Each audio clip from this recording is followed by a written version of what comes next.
Hello दोस्तों, जय माता दी। मैं आरती शुक्ला आप सभी के बीच एक देवी गीत लेके आप लोग को जैसा लगे कमेंट करके ज़रूर बताना और चैनल को लाइक सब्सक्राइब जरूर करना। प्लीज़ दोस्तों कमेंट में बताना मेरा गाना कैसे। आप लोग मेरा गाना नहीं सुन रहे, प्लीज़ मेरा गाना सुनिए और हमको भी सपोर्ट करिए। आप लोग जो कोई गलती होगी तो माफ़ करना आप लोग, प्लीज़ दोस्तों।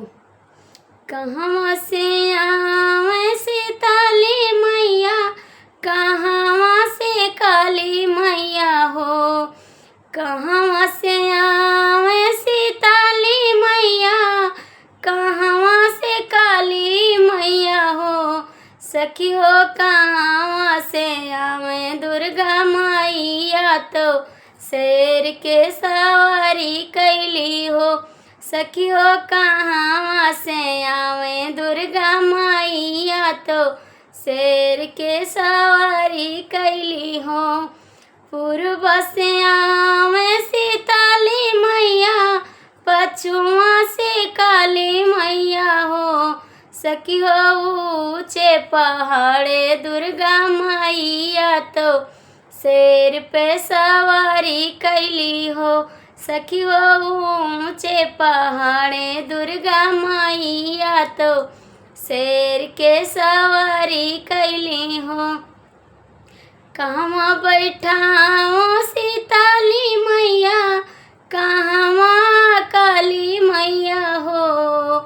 कहाँ बैठाओ सीताली मैया, कहाँ काली मैया हो। सखी हो कहाँ बैठाओ दुर्गा मैया, तो शेर के सवारी कैली हो। सखी हो कहाँ बैठाओ दुर्गा मैया, तो शेर के सवारी कैली हो। निबिया बैठायो सीताली मैया, और काली मैया हो। हे हो मंदिर बैठायो दुर्गा मैया, तो सगरो जेर भैले हो। सखी हो मंदिर बैठायो दुर्गा मैया, तो शेर के सवारी कैली हो। काऊ चढ़ायो सीताली मैया, काऊ काली मैया हो।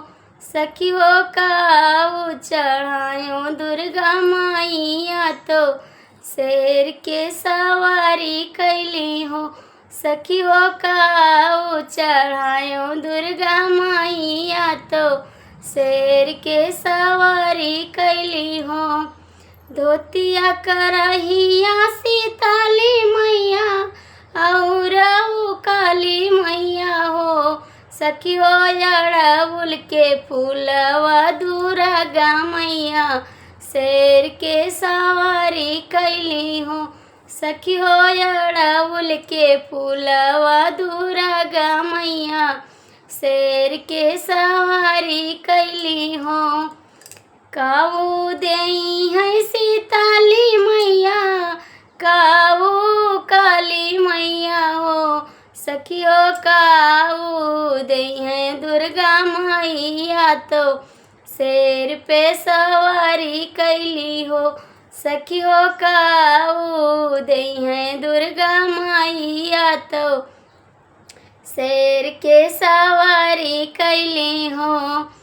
सुख संपत्ति दे शीतला मैया, और काली मैया हो। धन दौलत दे है शीतला मैया, और काली मैया हो।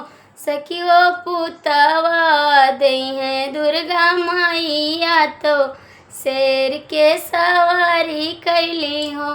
सखी हो पुतवा दे है दुर्गा मैया, तो शेर के सवारी कैली हो।